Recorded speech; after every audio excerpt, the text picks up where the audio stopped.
चलिए अब चित्रकूट से सीधे रुख करेंगे मुख्यमंत्री शिवराज सिंह चौहान का, जहां जन आशीर्वाद यात्रा के कार्यक्रम में वो शामिल हुए हैं। संघर्ष का शंख फूंक गया है और हमारे राष्ट्रीय अध्यक्ष आज आपसे भारतीय जनता पार्टी के लिए आशीर्वाद मांगने आए हैं। दुनिया की सबसे बड़ी पार्टी भारतीय जनता पार्टी के राष्ट्रीय अध्यक्ष, हमारे मार्गदर्शक और एक आइडियल नेता आदरणीय श्रीमान जेपी नड्डा जी, एक बार फिर दोनों हाथ ऊपर उठा के तालियां बजा के स्वागत कीजिए नड्डा जी का, अभिनंदन कीजिए नड्डा जी का। मैं मध्य प्रदेश की धरती पर नड्डा जी, आपका मध्य प्रदेश की जनता की ओर से हृदय से स्वागत करता हूं, अभिनंदन करता हूं।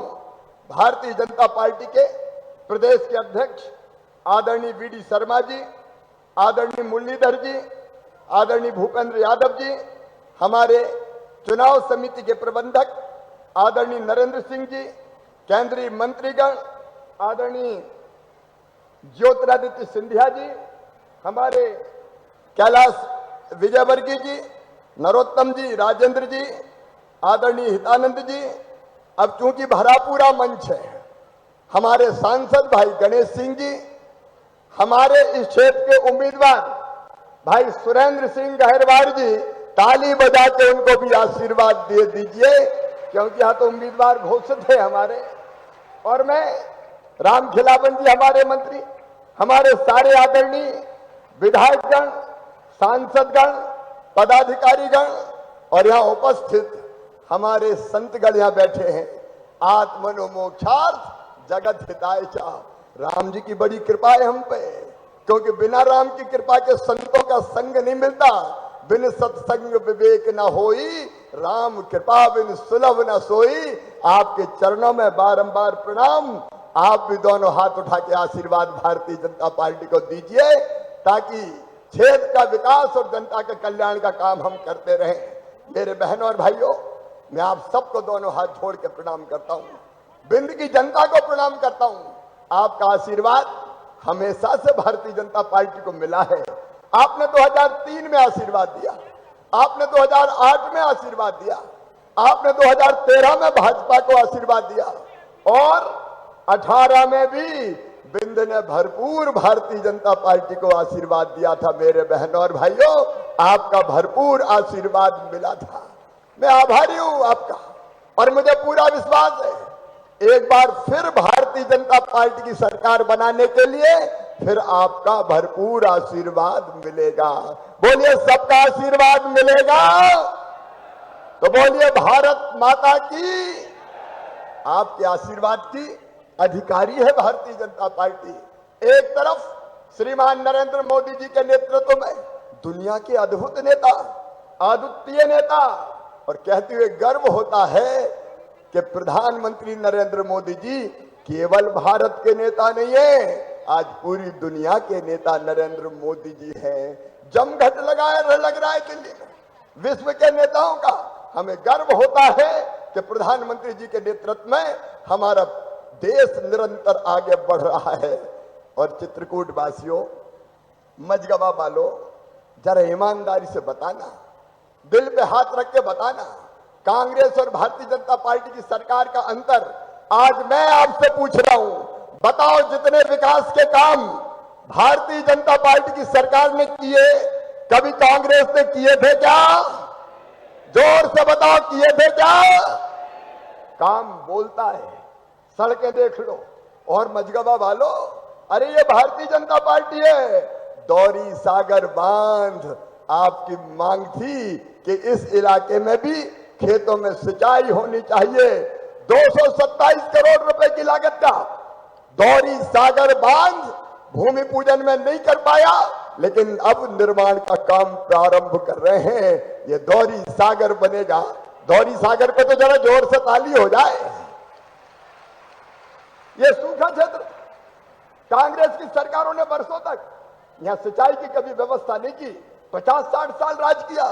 कांग्रेस ने क्या दिया था? याद करो मझगवा वालों, चित्रकूट वालों, जब कांग्रेस थी तो चारों तरफ डाकुओं का आतंक रहता था।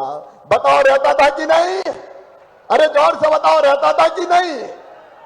हमने सरकार आने के बाद यहां कह दिया था कि मध्य प्रदेश की धरती पर या तो डाकू रहेंगे या हम रहेंगे, दोनों एक साथ नहीं रह सकते। सारे डकैतों का सफाया करने का काम किया तो भारतीय जनता पार्टी की सरकार ने किया, हमने किया।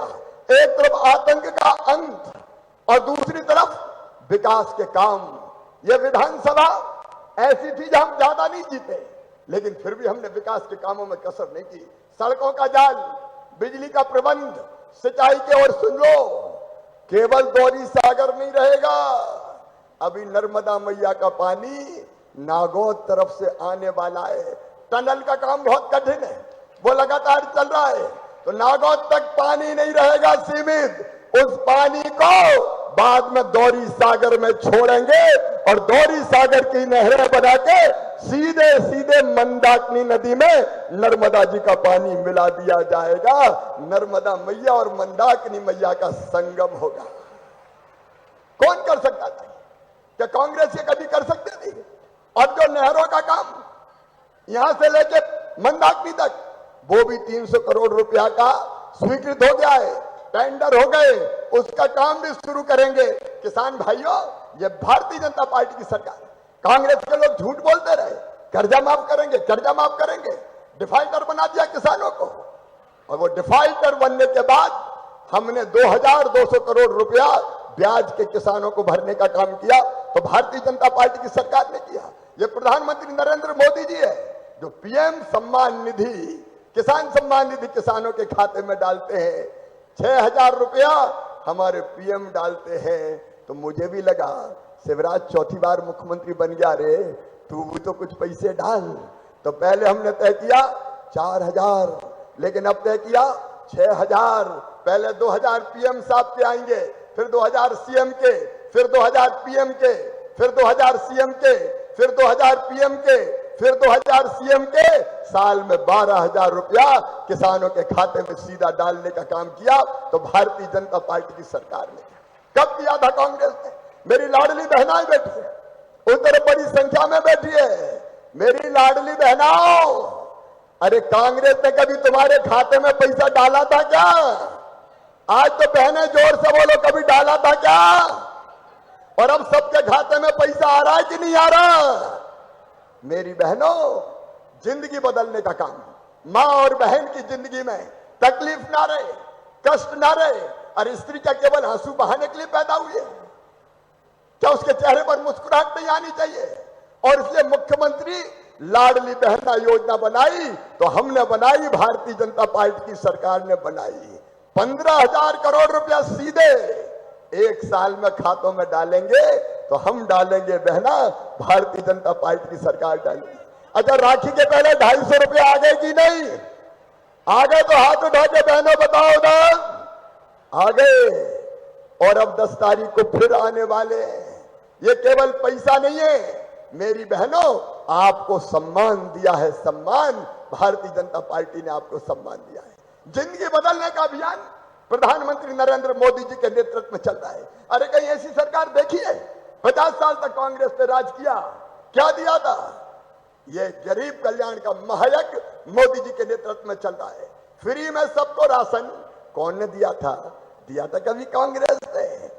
अरे दिया था कभी कांग्रेस ने? तो जोर से बोल के बताओ, दिया था? कब दिया कांग्रेस ने? गरीबों के मकान बन जाए।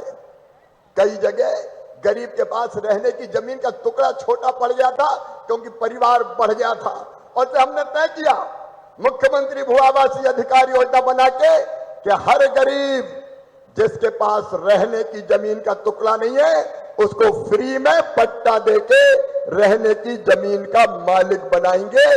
कोई बिना जमीन के नहीं रहेगा। मध्य प्रदेश की धरती पर कोई बिना जमीन के नहीं रहेगा। फिर उस जमीन पर मकान, प्रधानमंत्री आवास योजना के 1 लाख से ज्यादा मकान बने हैं, तो सतना जिले की धरती पर बने हैं। लेकिन कुछ बहनें अभी भी कहती है हमारा नाम नहीं है, हमारा नाम नहीं है। तो चिंता मत करना मेरी बहनों, जो छूट गए हैं उनका भी सर्वे करके और उनका भी पक्का मकान बनवाया जाएगा। कोई गरीब मकान से वंचित नहीं रहेगा। बोलो सबका मकान बनना चाहिए कि नहीं? ये भारतीय जनता पार्टी की सरकार है। जनता की जिंदगी बदलती है। झूठे वादे नहीं करते। बेटा बेटियों की पढ़ाई का इंतजाम, उसके विस्तार में मैं नहीं जा रहा। अभी जिन बच्चों ने अच्छे नंबर लाए, हायर सेकेंडरी में उनको स्कूटी देना हो, लैपटॉप देना हो। और मेरी बहनाओं, ये याद रखना, ये कई योजना कांग्रेस ने बंद कर दी थी।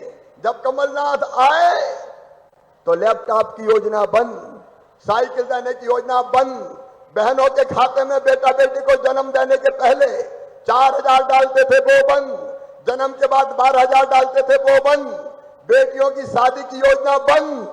और तो और बुजुर्गों, तीर्थ यात्रा तक बेईमान कांग्रेस ने बंद कर दी थी। बुजुर्गों की तीर्थ यात्रा क्या बिगाड़ा था तुम्हारा बुजुर्गों ने? कमलनाथ तीर्थ यात्रा तक बंद कर दी। अब हमने फिर तीर्थ यात्रा चालू कर दी है। लेकिन बुजुर्गों, अब केवल रेल से नहीं, अब बुजुर्गों को हवाई जहाज से भी तीर्थ यात्रा करवा रहे हैं। हवाई जहाज से, अरे गरीबों को भी हवाई जहाज में बैठना चाहिए कि नहीं? सारी योजना बंद कर दी। आज मैं नड्डा जी के सामने बताना चाहता हूं, प्रधानमंत्री जी संपूर्ण कल्याण कर रहे थे, लेकिन पीएम आवास के मकान कमलनाथ जी आपने लौटा दिए। गरीबों के साथ अन्याय। जल जीवन मिशन के अंतर्गत अब गांव-गांव में पीने का पानी जा रहा है। कमलनाथ, तुमने तो जल जीवन मिशन शुरू नहीं करके जनता को धोखा दिया, जनता के साथ बेईमानी की, और किसान सम्मान निधि का सूची नहीं भेजी पीएम के पास। किसानों को तुमने वंचित करने का पाप किया है। आज मैं लंबी बात नहीं करूंगा मेरे बहनों और भाइयों। आज तो मैं निवेदन करने आ रहा हूं, आज निवेदन करने आया हूं कि अगर हमारा काम अच्छा और सच्चा है, और एक बात और याद रखना, अंत में 1 महीने से पानी नहीं गिरा है, किसान संकट में है। हम भरसक प्रयास करेंगे। किसान भाइयों, चिंता मत करना। वैसे तो भगवान की कृपा बरसेगी, पानी आएगा, लेकिन अगर संकट भी आया तो मैं आपको कह रहा हूं, चिंता मत करना। मोदी जी के आशीर्वाद से इस संकट के पार निकाल ले जाएंगे आपको। कोई चिंता मत करना। जो परिस्थिति होगी निपटेंगे, चिंता करने की जरूरत नहीं है, क्योंकि हमारा संकल्प है आपकी सेवा का संकल्प। और अंत में मैं केवल इतना ही कहना चाहता हूं कि अगर हमारा काम अच्छा और सच्चा है तो बताओ, आपके आशीर्वाद हमको मिलना चाहिए कि नहीं? अरे जोर से बोलो, मिलना चाहिए कि नहीं? कांग्रेस गंदगी फैला रही है, गंदे गंदे आरोप लगाएगी, उनके पास और कोई बात चीज नहीं है, भ्रम फैलाने की कोशिश करेगी। लेकिन कांग्रेस के मायावी वादों में मत आना। पहले 900 वादे किए थे, एक पूरा नहीं किया, अब फिर हमें पटियाने की कोशिश कर रहे हैं। अरे वो कहते हैं, हम तो करके दे देते हैं। मेरी बहनों ने कहा, भैया बिजली के बिल बड़े बड़े आ गए, परेशानी हो रही है, तो मैंने बिजली के बिल स्थगित कर दिए। बिजली का बिल जो बढ़ा हुआ था वो स्थगित, चिंता मत करना, अब रेगुलर बिजली का बिल ही आएगा। जो समस्या थी उसका समाधान भारतीय जनता पार्टी की सरकार ने किया है। और इसलिए आज मैं प्रार्थना करता हूं, दोनों हाथ जोड़ के, आपका आशीर्वाद हमें चाहिए, भारतीय जनता पार्टी को चाहिए। एक बार फिर भारतीय जनता पार्टी को जिताइए, कमल के फूल की बटन दबाइए, ताकि प्रधानमंत्री जी के नेतृत्व में हम आपकी फिर बेहतर सेवा कर सकें। बोलिए, सबका आशीर्वाद मिलेगा। जोर से, सबका आशीर्वाद मिलेगा। तो उठाइए दोनों हाथ, बांधिए दोनों मुट्ठी और आशीर्वाद दीजिए भारत माता की जय बोल के। बोलिए, भारत माता की, सियावर रामचंद्र की, पवन सुत हनुमान की, उमापति महादेव की, भारत माता की, हर हर महादेव। बहुत बहुत धन्यवाद। धन्यवाद मध्य प्रदेश के जननायक मुख्यमंत्री शिवराज सिंह जी। माननीय राष्ट्रीय अध्यक्ष जी, ये धरती भगवान राम की तपोभूमि है और यहां भगवान राम ने संकल्प लिया था कि निश्चरहीन करहूं वही, भुज उठाए प्रण कीन, और समय ऋषि के आश्रम जाए जाए सुख दीन। मैं मर्यादा के निष्कलंक जीवन के साथ राजनीति करने वाले मर्यादा पुरुष आदरणीय नड्डा जी को, राष्ट्रीय अध्यक्ष भारतीय जनता पार्टी को आमंत्रित करूंगा कि वो आए और हम सबका मार्गदर्शन करें। जोरदार तालियों के साथ हमारे राष्ट्रीय नेता का हम स्वागत करेंगे। माननीय नड्डा जी।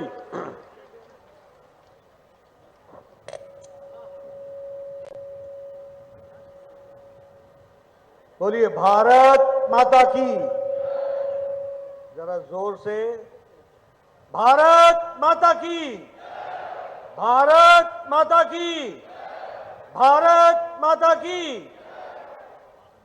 आज के इस जन आशीर्वाद यात्रा के प्रारंभिक कार्यक्रम में मंच पर उपस्थित हमारे मध्य प्रदेश के यशस्वी मुख्यमंत्री सम्मानीय शिवराज सिंह चौहान जी, हमारे प्रदेश के जुझारू अध्यक्ष श्री वी डी शर्मा जी,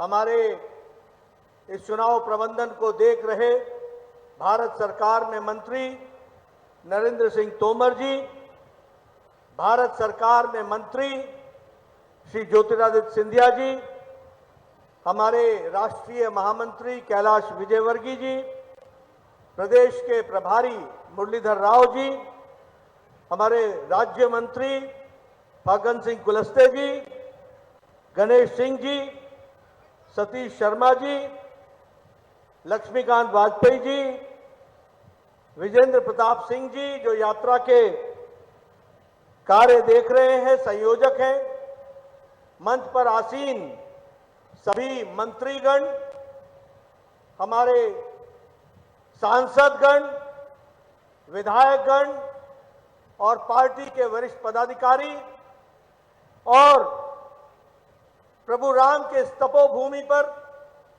एकत्र आए देवियों और सज्जनों, जो जन आशीर्वाद यात्रा में जन आशीर्वाद देने के लिए आए हैं, और मीडिया के मेरे साथी, प्रिंट मीडिया और इलेक्ट्रॉनिक मीडिया के मेरे साथी, ये मेरा सौभाग्य है कि मुझे प्रभु श्री राम के तपोभूमि पर आज इस जन आशीर्वाद यात्रा के शुभारंभ के अवसर पर यहां आने का सौभाग्य प्राप्त हुआ है। यह जन आशीर्वाद यात्रा, ये भारतीय जनता पार्टी के पिछले कई वर्षों से चल रहे अथक प्रयास, संकल्प, तपस्या और समर्पण का विषय को जनता तक पहुंचाने का संकल्प लेकर के हम सब लोग चले, और इसीलिए इस जन आशीर्वाद यात्रा में 10,500 किलोमीटर का सफर करके 5 स्थानों से 230 विधानसभाओं में मध्य प्रदेश की जनता का आशीर्वाद लेकर के जो काम हमने गरीब कल्याण के लिए किया, जो काम हमने महिला सशक्तिकरण के लिए किया, जो काम हमने किसानों के कल्याण के लिए किया, जो काम हम लोगों ने युवाओं के उत्थान के लिए किया, जो काम हमने समाज के हर वर्ग को सशक्तिकरण के लिए दिया, उसको जन जन तक पहुंचाना और जन जन का आशीर्वाद लेना, इस मकसद से जन आशीर्वाद यात्रा की प्रारंभ की जा रही है।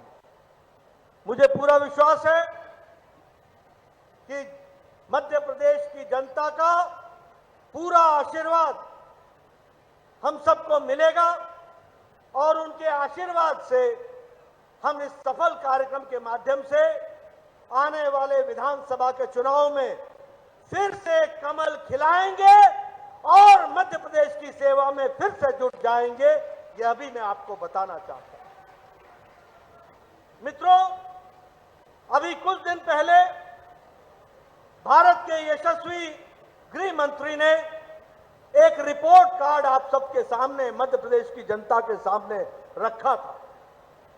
उस रिपोर्ट कार्ड के माध्यम से हम जनता को ये बताने जाएंगे कि कैसे 20 साल पहले का मध्य प्रदेश था और कैसे आज 20 साल के बाद मध्य प्रदेश का परिवर्तन हुआ है और किस तरीके से मध्य प्रदेश आज बढ़ते हुए कदम के साथ एक उत्तम राज्य के रूप में आगे बढ़ा है। इसके लिए मैं भारतीय जनता पार्टी और शिवराज सिंह जी को बधाई देता हूं, जिन्होंने यहां तक इस यात्रा को पहुंचाया है। मित्रों, मैं आपको बताना चाहता हूं, मैं 1998 में 1998 में पहली बार प्रदेश में मंत्री बना था। उस समय मैं अपने प्रदेश में बहुत मेहनत करता था, लेकिन जब देश के आंकड़े आते थे तो उसमें कहा जाता था कि हम स्वच्छता में पिछड़े हैं, हम विकास में पिछड़े हैं, हम स्वास्थ्य में पिछड़े हैं, हम शिक्षा में पिछड़े हैं, हम महिलाओं के स्वास्थ्य में पिछड़े हैं। हर तरीके से हम पिछड़े हुए दिखते थे। तो मैं उस समय पूछा करता था कि भाई, हम इतनी मेहनत करते हैं, मेरे प्रदेश के आंकड़े तो इतने उत्तम हैं, उसके बावजूद भी हम कैसे पिछड़े हुए हैं? तो बताया जाता था कि कुछ बीमारू राज्य हैं, बिहार, राजस्थान, मध्य प्रदेश, उत्तर प्रदेश, यह बीमारू राज्य विकास को नीचे खींच करके ले जाते हैं। लेकिन आज मैं ये गौरव के साथ कह सकता हूं 2023 में कि जो बीमारू राज्य थे उसमें से मध्य प्रदेश एक विकसित राष्ट्र के रूप, विकसित प्रदेश के रूप में खड़ा हो गया है। इसके लिए मैं आपको बधाई देता हूं, एक विकसित प्रदेश के रूप। और सिर्फ मैं कहने के लिए नहीं कह रहा हूं, मध्य प्रदेश की पर कैपिटा इनकम, प्रति व्यक्ति आय 2002 में 11,171 रुपए थी। आज मध्य प्रदेश की प्रति व्यक्ति आमदनी साल की 1,40,000 रुपए हो गई है। ये भी हमको ध्यान में रखना चाहिए। हमारे 2002 में 60,000 किलोमीटर की सड़कें बनी थी मध्य प्रदेश में। आज 2023 में 5 लाख से ज्यादा किलोमीटर की सड़क मध्य प्रदेश में बन करके तैयार हुई। हमारे 2002 में मेडिकल कॉलेज में सिर्फ 620 सीटें हुआ करती थी, 620 सीटें। आज 4,000 से ज्यादा मेडिकल की शिक्षा प्रति वर्ष मध्य प्रदेश में हो रही है। यह भी हमको ध्यान में रखना चाहिए। हमारे यहां शिक्षण संस्थान, कॉलेजेस 310 थे 2002 में और आज 536 शिक्षण संस्थान, एजुकेशनल कॉलेजेस बने हैं। यह भी हमको ध्यान में रखना चाहिए। हमारे यहां इंडस्ट्री के नाम पर, उद्योग के नाम पर कुछ भी मध्य प्रदेश में नहीं था। मैं आपके सामने, युवाओं के सामने 20 साल पहले की तस्वीर खींच रहा हूं और आज जहां मध्य प्रदेश में पहले 23 इंडस्ट्रियल एरिया थे, आज मध्य प्रदेश में 112 इंडस्ट्रियल एरिया में काम चला है और इंडस्ट्रीज लगी है। आपको जानकर आश्चर्य होगा कि मध्य प्रदेश में उद्योग सिर्फ 6% थे, 0.6%, 0.6%। आज मध्य प्रदेश में उद्योगीकरण 24% तक पहुंचा है। इसको भी हमको ध्यान में रखना चाहिए। इसलिए विकास के साथ आज मध्य प्रदेश खड़ा हो गया है, हर चीज में आगे बढ़ रहा है। मुझे खुशी है कि जब मैं मध्य प्रदेश की बात करता हूं तो मध्य प्रदेश स्वच्छता में नंबर 1 पर खड़ा है देश में। मुझे खुशी है कि जब मैं मध्य प्रदेश की बात करता हूं तो स्मार्ट सिटी में मध्य प्रदेश नंबर 1 पर खड़ा है। मुझे खुशी है कि जल संरक्षण में मध्य प्रदेश प्रथम स्थान पर खड़ा है। मुझे खुशी है कि प्रधानमंत्री स्वामित्व योजना में भी मध्य प्रदेश ने नंबर 1 की बाजी मारी है और नंबर 1 पर खड़ा है। मुझे खुशी है कि प्रधानमंत्री मातृत्व वंदना योजना में महिलाओं के सशक्तिकरण में प्रसूति से लेकर के हर तरीके के बच्चों के विकास के लिए जो कार्यक्रम चलाए गए हैं उसमें भी मध्य प्रदेश नंबर 1 पर खड़ा है। इस बात को भी हमको ध्यान में रखना चाहिए। प्रधानमंत्री स्वनिधि योजना में भी मध्य प्रदेश नंबर 1 पर है और प्रधानमंत्री आवास योजना में भी मध्य प्रदेश नंबर 1 पर खड़ा है। यह भी हमको याद रखना चाहिए।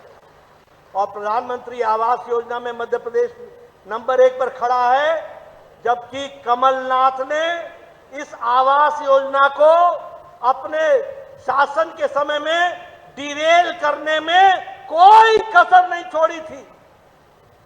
कमलनाथ ने आवास योजना की लिस्ट दिल्ली पहुंचने ही नहीं दी थी। उसके बावजूद भी पिछले 3 साल में शिवराज सिंह ने मेहनत करके मध्य प्रदेश को आवास योजना में नंबर 1 पर पहुंचा दिया है। यह हमको ध्यान में रखना चाहिए। अब यह हमारी जिम्मेवारी है। बताइए, नवंबर दिसंबर में मध्य प्रदेश को नंबर 1 पर पहुंचाओगे कि नहीं? पहुंचाओगे कि नहीं?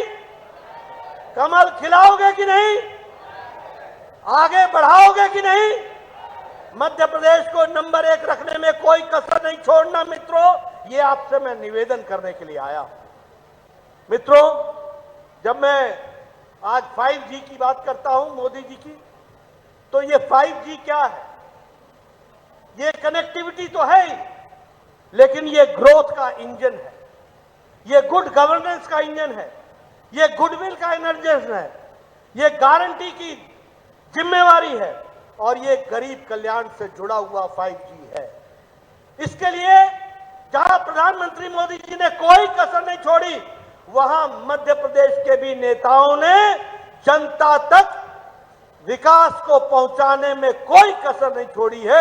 यह भी आपके सामने मैं कहना चाहता हूं। मित्रों, हम लोग समर्पित हैं, संकल्पित हैं। किस बात के लिए? गांव, गरीब, वंचित, पीड़ित, शोषित, दलित, महिला, युवा, किसान, इनकी तस्वीर और तकदीर बदलने के लिए हम संकल्पित हैं। और हमारी तमाम योजनाएं, अगर हम बात करें प्रधानमंत्री आवास योजना की, अगर हम बात करें प्रधानमंत्री गरीब कल्याण अन्न योजना की, आज गरीब कल्याण अन्न योजना के कारण 13 करोड़ 50 लाख 13.5 करोड़ लोग आज गरीबी की रेखा से निकल करके मध्य वर्ग में पहुंच गए हैं। ये भारत की बदलती तस्वीर है। ये गरीब कल्याण अन्न योजना के कारण 80 करोड़ की जनता को भूखे रहने से बचाने का काम मोदी जी ने किया। आज कोई भी गरीब भूखा नहीं सोता है। इसलिए अति गरीबी भारत में 0.1% से भी कम हो गई है। यह भी हमको ध्यान में रखना चाहिए। अगर हम बात करें उज्ज्वला योजना की, तो जहां 9.5 करोड़ हमारे गरीब बहनों को गैस का सिलेंडर दिया गया, चूल्हा दिया गया, वहीं अभी राखी के अवसर पर पहले 200 रुपए का छूट और फिर से 200 रुपए की छूट देने का काम हमारी सरकार ने किया और बहनों को एक तरीके से उनको तोहफा देने का और उनको बहनों को याद करने का काम किया है। मित्रों, अगर मैं विकास की बात करूं तो आज भारत 11वें नंबर से आर्थिक व्यवस्था में छलांग लगा करके 5वें नंबर पर खड़ा हो गया है। और मित्रों, आपने 2023 के दिसंबर में मध्य प्रदेश में आशीर्वाद देना और 2024 के मई में मोदी जी को आप फिर से आशीर्वाद देंगे और भारत दुनिया की तीसरी आर्थिक महाशक्ति बन करके आएगा। ये हमारी गारंटी, ये प्रधानमंत्री जी की गारंटी है। इसको लेकर के हमने आगे बढ़ना है। आपने कभी सोचा था 9 साल पहले आपके हाथ में जो मोबाइल होता था उस पे लिखा होता था मेड इन चाइना। आज जो आपके हाथ में मोबाइल है उस पर लिखा हुआ है मेड इन इंडिया। अब एप्पल भी इंडिया में बनता है। 97% मोबाइल अब भारत में बन रहा है। यह परिवर्तन आया है। अगर मैं बात करूं ऑटोमोबाइल इंडस्ट्री में, ऑटोमोबाइल मार्केट में भारत तीसरे नंबर पर खड़ा है, स्टील में दूसरे नंबर पर खड़ा है। और दुनिया में जब आर्थिक मंदी है तो भारत एक आशा की किरण के साथ सबसे तेज गति से बढ़ने वाली आर्थिक व्यवस्था मोदी जी के नेतृत्व में बनी है। इसको भी हमको याद रखना चाहिए। इसलिए मित्रों, हम आपके सामने आज हमारे लिए खुशी की बात है, हम चंद्रयान पर हमारा सैटेलाइट लैंड कर गया है। कल हमारा आदित्य L1 सक्सेसफुल लॉन्च हो गया और वो 4 महीने में 15 लाख किलोमीटर की दूरी तय करेगा और 5 साल तक सूरज की पूरी अध्ययन करके जमीन पर हमें बताएगा। इसरो के साइंटिस्टों को बहुत बहुत बधाई जो आज चंद्रमा और सूरज को जीतने के लिए काम कर रहे हैं और प्रधानमंत्री जी का उनको आशीर्वाद मिला है। इस तरीके की परिस्थितियां खड़ी हुई। मित्रों, मध्य प्रदेश भी विकास में कोई कमी नहीं कर रहा है। Roadways, infrastructure, highways, Airways, railways, सब में मध्य प्रदेश आगे बढ़ा है। आपको जानकर खुशी होगी कि 34 रेलवे स्टेशन मध्य प्रदेश के सबसे मॉडर्नाइज होकर के 2 साल में तैयार हो जाएंगे। और आपको मालूम है कि प्रधानमंत्री जी ने इसका शिलान्यास कुछ ही दिन पहले किया है, यह भी हम सबको मालूम है। अगर मैं बात करूं हमारे हाईवेज की तो 33,000 करोड़ रुपए सिर्फ हाईवेज पर खर्च हुआ है और चंबल का एक्सप्रेस हाईवे उस पर 8,000 करोड़ रुपए खर्च हो रहा है। नर्मदा के एक्सप्रेस हाईवे पर लगभग 31,000 करोड़ रुपए खर्च हो रहा है। उसी तरीके से इंदौर से भोपाल तक मेट्रो के लिए 710 करोड़ रुपए खर्च हो रहे हैं। यह है विकास की कहानी, यह विकास को आगे बढ़ाने की कहानी। बताइए, ऐसे जन आशीर्वाद यात्रा को आपका आशीर्वाद मिलेगा कि नहीं मिलेगा? मध्य प्रदेश की जनता का आशीर्वाद आप हासिल करेंगे कि नहीं करेंगे? अगर आप करेंगे तो जिन बातों के लिए शिवराज जी ने कहा, लाडली लक्ष्मी योजना, बालिकाओं का सशक्तिकरण, लाडली बहना योजना, महिलाओं का सशक्तिकरण, समाज को विकसित करने का रास्ता, इसको आप आगे बढ़ाएंगे, ऐसा मेरा विश्वास है। ये मैं आपके सामने कहना चाहता हूं। मुझे खुशी है कि आज 14 मेडिकल कॉलेज, नए मेडिकल कॉलेज प्रधानमंत्री मोदी जी ने दिए हैं और मुझे खुशी है गणेश सिंह जी, मेरे ही स्वास्थ्य मंत्री काल में आपको भी मेडिकल कॉलेज मिला मोदी जी के आशीर्वाद से और यहाँ की जनता को वह समर्पित हुआ है। इसके लिए भी आपको मैं बधाई देता हूँ। उसी तरीके से हमारे शिवपुरी के हमारे ज्योतिरादित्य जी बैठे हैं, उनसे पूछिए कि किस तरीके से उनका मेडिकल कॉलेज से वो वंचित हो गए थे, उनको भी मेडिकल कॉलेज देने का प्रयास किया है। हमने तो छिंदवाड़ा में भी मेडिकल कॉलेज खुलवाया है, हमने तो खांडवा में भी मेडिकल कॉलेज खुलवाया है, हमने तो दतिया में भी, रतलाम में भी और सतना में भी मेडिकल कॉलेज को खुलवाने का काम किया है। इसलिए विकास की नई नई कहानियां हम सब लोगों ने रची हैं। फिर चाहे अगर हम धार्मिक दृष्टि से देखें तो चाहे ओमकारेश्वर हो, चाहे अमरकंटक हो, 100 करोड़ रुपए की लागत से इन स्थानों को बढ़ाने का काम प्रधानमंत्री मोदी जी कर रहे हैं और शिवराज जी उनको धरती पर लगा रहे हैं। मित्रों, मैं अगर विकास की कहानी कहूंगा तो बहुत लंबी कहानी हो जाएगी। मैं आपका ज्यादा समय नहीं लेना चाहता, लेकिन एक बात मैं गारंटी से कहना चाहता हूं कि आज मध्य प्रदेश मुख्य धारा में है। शिवराज जी ने जहां इसका विकास किया, बीजेपी की सरकारों ने जहां इसका विकास किया, वहीं विनाश करने में कांग्रेस की सरकारों ने कोई कसर नहीं छोड़ी थी। यह भी आपको ध्यान में रखना चाहिए। आपको याद है ना, कमलनाथ का, करपनाथ का की सरकार याद है आपको? आपको याद है कि नहीं है? आपको याद है कि नहीं है कि कमलनाथ की सरकार भ्रष्टाचार से युक्त सरकार थी? आपको ऐसी सरकार चाहिए क्या? आपको ऐसी सरकार चाहिए क्या? अगर नहीं चाहिए तो जागरूक होकर के कमल के निशान को आगे बढ़ाने का जिम्मा आपका होगा। ये आपको इसकी चिंता करनी पड़ेगी। मित्रों, अभी मैं जब यहां बैठा हूं, मेरे पीछे राजेंद्र शुक्ला जी बैठे हैं। कभी सोचा था कि 750 मेगावाट का जो सबसे बड़ा हमारा एशिया का लार्जेस्ट सोलर प्लांट वो कभी लगेगा? एशिया का कहां लगा? मध्य प्रदेश में लगा। कहां लगा? रीवा में लगा। यह है प्रधानमंत्री जी के मध्य प्रदेश के प्रति सोचने का तरीका और उसको विकसित करने का तरीका। मित्रों, महिला सशक्तिकरण की बात करें तो 50% लोकल सेल्फ गवर्नमेंट में उनको रिजर्वेशन दिया गया। हमारे टीचर्स के रिक्रूटमेंट में उनको 50% की रिजर्वेशन दी गई और हमारे पुलिस के रिक्रूटमेंट में 33% की रिजर्वेशन महिलाओं को दी गई है। ये आज विकसित महाराष्ट्र मध्य प्रदेश को बढ़ाने का काम हमारी सरकार ने किया है कि कैसे मध्य प्रदेश विकसित हो सकता है और करना है, इसको हमको ध्यान में रखना चाहिए। मैं अंत में एक ही बात कहूंगा और वो बड़े दुखी होकर के और आक्रोशित होकर के आपसे मैं एक विषय की चर्चा करना चाहता हूं। मित्रों, हम लोग तो देश के काम में जुटे हैं। ये एनडीए का गठबंधन मोदी जी के नेतृत्व में पूरी ताकत से भारत को विकसित राष्ट्र के रूप में बढ़ाने के लिए लगा।